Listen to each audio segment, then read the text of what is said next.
A worldwide rally against genetically modified food giant Monsanto is being held across the globe. Activists are protesting the use of potentially harmful chemicals in food production, something Monsanto says is the only way to feed the globe's growing population. Hundreds of cities are set to take part in the march across more than 60 countries. RT's Marina Portnaya has this report from New York. In the land of supersize, approximately 85% of all processed foods contain genetically modified organisms.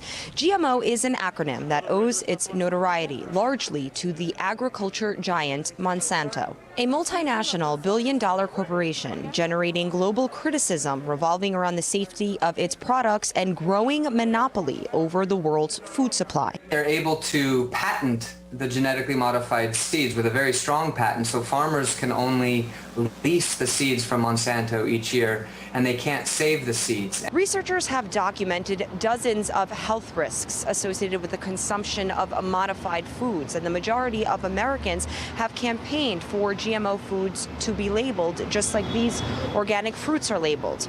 But so far, the will of the people has been silenced by the money of Monsanto. According to OpenSecrets.org, the company spent nearly $6 million last year lobbying federal lawmakers and food regulators. The payoff came this year with the passing of the so-called Monsanto Protection Act, a bill that gives biotech companies immunity from lawsuits pertaining to the production and sale of genetically modified seeds. The new reality of the world is that chemical companies are feeding us and our families. It's now sort of laboratory to table rather than farm to table. And in an effort to widen its power and profit, the agriculture giant has recently purchased a corporation which sells climate data to farmers. The price tag of $930 million wasn't a problem for Monsanto, which grossed a reported $13.5 billion in revenue last year. But decades before GMOs and fears about modified foods came along,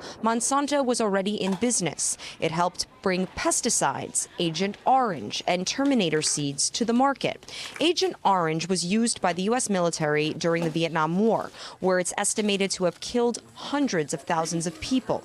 Its effects are still being felt today.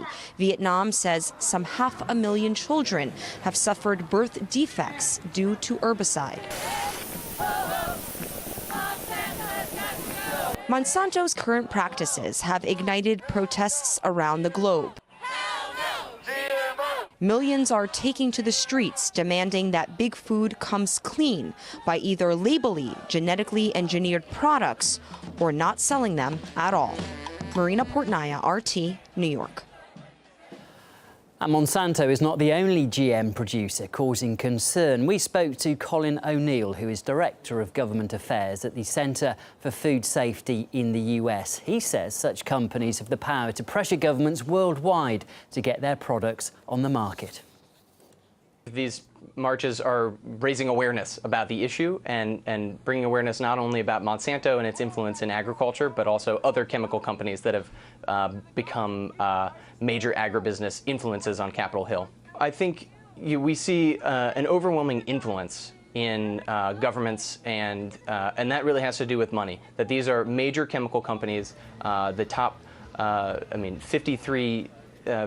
53% of seeds are owned by just a handful of these major agribusiness chemical companies. So they exert tremendous influence in politics and have millions upon millions of dollars to spend to ensure that their products get sped through reviews and also to ensure that consumers are not informed about what the products they are eating. So for instance, not labeling genetically engineered foods.